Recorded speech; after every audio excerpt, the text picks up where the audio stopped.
Slaxx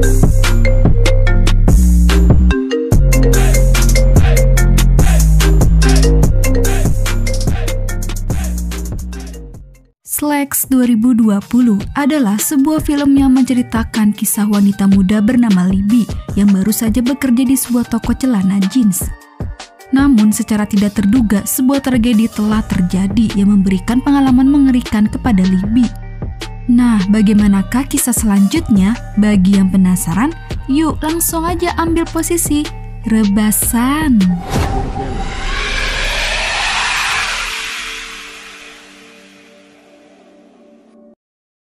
Kisah film ini diawali dengan diperlihatkannya beberapa buruh pekerja India tengah memanen hasil tanaman di ladang kapas untuk bahan baku pembuatan celana jeans. Kemudian scene beralih kepada seorang wanita muda idealis bernama Libby McLean yang baru saja tiba untuk bekerja di toko pakaian bernama Canadian Cotton Clothers atau kita singkat saja CCC. Manajer toko bernama Craig menyambutnya dengan baik dan menerima Libby sebagai karyawan barunya. Lalu, pada hari pertama bekerja, Libby bertemu dengan beberapa karyawan egois dan selalu merasa tidak puas. Di antaranya, mereka bernama Shruti, Hunter, Gemma, dan Lord. Sebelum bekerja, Libby diminta untuk mengganti pakaiannya dengan seragam toko. Tapi, meskipun Libby harus membelinya sendiri, dia tetap antusias karena memang bisa bekerja di CCC adalah salah satu keinginannya. Tepat hari pertama Libby bekerja, sangat kebetulan sekali, pendiri perusahaan bernama Harold Lansgrove datang berkunjung sebentar untuk memberikan pidato semangat kepada karyawan.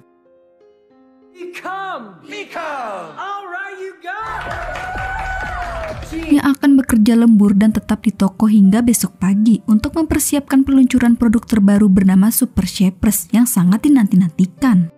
Super Shapers dibuat sangat canggih, celana jeans pertama yang didesain dapat menyesuaikan bentuk tubuh pemakainya.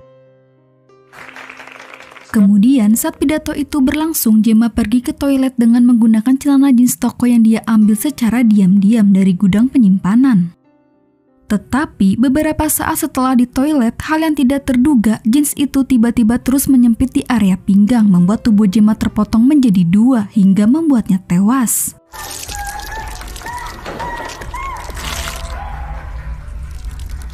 Selang beberapa waktu dan setelah Harold pergi, Craig menyadari bahwa Gemma tidak kembali.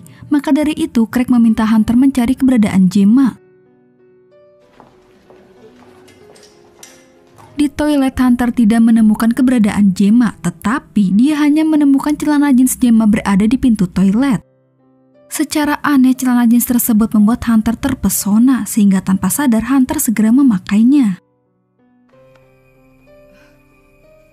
Hingga akhirnya, celana jeans itu membuat Hunter terpelintir sampai dia jatuh dan menusuk kepalanya ke kait mantel.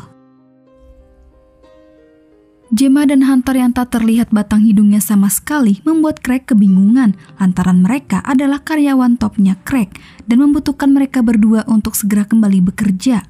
Kali ini Libby ditugaskan oleh Craig untuk mencari keberadaan mereka dan pada akhirnya Libby berhasil menemukan keberadaan Gemma tetapi dengan kondisi tubuh yang sudah hancur.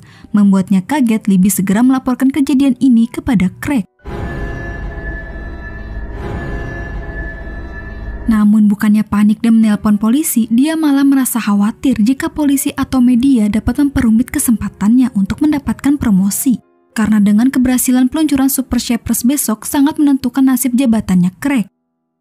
Craig meyakinkan Libby untuk merahasiakan kematian Gemma karena percuma saja sistem CCC secara otomatis mengunci semua karyawan di dalam sampai peluncuran Super Shapers besok tiba. Setelah kejadian itu, sekarang Libby jadi cemas bekerja karena dia mengira ada psikopat yang berkeliaran di dalam CCC. Sementara di sisi lain, ketika Lord lagi asik-asiknya bekerja, ia mengalami hal yang sama seperti yang dialami Hunter, sampai akhirnya resleting celana jeans memotong jari dan kedua lengannya.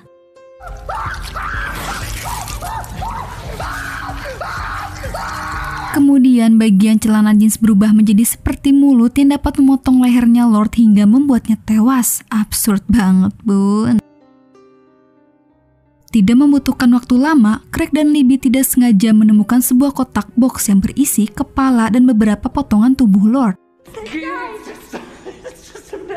Karena membuatnya semakin cemas dan ketakutan, Libby bertekad untuk segera menghubungi polisi. Akan tetapi, Craig menolak sehingga dengan terpaksa ia memukul Libby sampai membuatnya pingsan. Selang beberapa waktu, seorang fashion blogger dan influencer media sosial bernama Peyton Jewels tiba bersama kru kecilnya untuk mereview jeans. Tapi secara tidak terduga saat dia sedang rekaman untuk kontennya, tiba-tiba jeans hidup dan membunuh Peyton di depan kamera dengan cara mencekiknya. Sontak hal itu membuat semua orang panik sampai akhirnya jeans tersebut membunuh semua orang yang ada di toko kecuali Shorty. Craig kembali ke toko dan dia segera menyadari apa yang telah terjadi. Saat ia melihat celana jeans berlumuran darah di lantai, sontak saja hal itu membuat dia sangat ketakutan. Craig bersembunyi di dalam kantornya bersama rekan kerjanya bernama Mark Lubotsky. Craig berusaha memperingatinya, tetapi karena dia sombong serta menghinanya, Craig sakit hati dan berubah pikiran untuk membiarkan dia pergi dan dibunuh oleh celana jeans psikopat. Di sisi lain, Libby kembali pulih. Dia merasa aneh ketika melihat keadaan toko berubah menjadi berantakan. Di sana, Libby menemukan sebuah kamera milik Peyton yang tergeletak yang berisi rekaman pembunuhan. Saat itu juga Libby segera mencari Shorty dan menunjukkan rekaman tersebut kepadanya. Selain rekaman pembunuhan, kamera itu secara tidak sengaja merekam celana jeans yang bisa saja membunuh Shorty. Akan tetapi, anehnya jeans tidak membunuh, malahan berjoget asik saat Shorty memutarkan lagu Bollywood. Ya ampun. Kemudian Libby dan Shorty bergabung bersama Craig yang tengah bersembunyi di dalam kantornya. Untuk membuktikan kecurigaan, Libby meminjam ponsel Shorty untuk memutar lagu Bollywood sekali lagi dengan cara menggunakan pengeras suara ke seluruh area CCC. Terlihat sekarang celana jeans mengambil alih manekin dan berjoget asik yang terekam oleh CCTV. Libby menyadari fenomena yang ia lihat berhubungan dengan India. Kebetulan sekali karena Shorty memang satu-satunya karyawan asli India, Libby meminta Shorty untuk berkomunikasi dengan jin psikopat menggunakan bahasa India. Di sini terungkap dari tulisan di tembok dengan menggunakan darah, jins tersebut mengungkapkan bahwa dia sebenarnya arwah penasaran bernama Kerat. Dulunya dia adalah seorang pekerja anak berusia 13 tahun yang dibunuh secara sengaja dengan mesin perontok di ladang kapas India eksperimental yang akan digunakan untuk mendapatkan super shapers.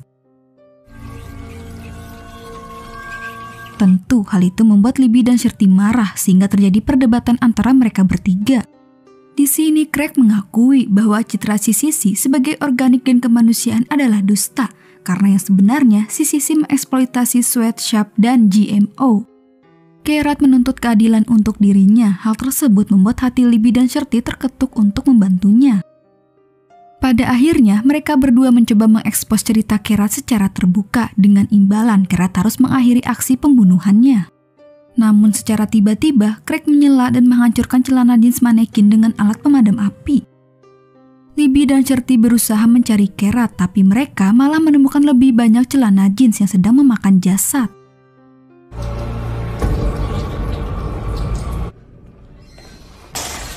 Dalam ambisinya untuk naik jabatan, Craig tidak memperdulikan dengan apa yang telah terjadi. Dia tega membunuh Shorty hanya untuk mendapatkan sebuah kamera yang isinya sudah kosong. Mengetahui memori itu bersama Libby, lantas Craig menghampiri Libby dan membuatnya pingsan.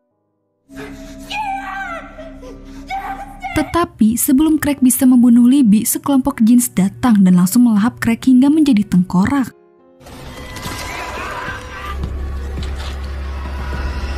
Tidak lama kemudian, Libby kembali sadar, tetapi tepat bersamaan dengan detik-detik penguncian pintu otomatis akan segera dibuka.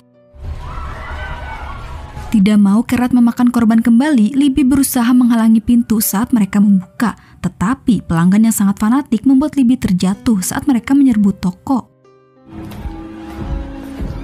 Terlihat begitu pelanggan masuk toko, seketika cipratan darah ada di mana-mana. Libby terjatuh hingga kepalanya bocor membuat dia tewas dalam kondisi memegang kartu memori. Film pun selesai. Film yang cukup sedikit absurd. Sedikit ulasan, penyebab celana jeans bisa menjadi psikopat tidak lain karena arwah Kerat menuntut keadilan. Karena terungkap, si Sisi menghasilkan celana jeans berkualitas, semua itu dari hasil sweatshop dan GMO. Sweatshop sendiri bisa diartikan dari kondisi kerja yang melanggar hak asasi manusia. Sedangkan GMO, kalau nggak salah, kayak memodifikasi dengan metode genetik rekayasa gitu. Tapi mohon maaf kalau Mimin salah ya guys. Oke, cukup sekian. Terima kasih udah nonton. Semoga kalian sehat selalu. Sampai jumpa di video selanjutnya. Bye!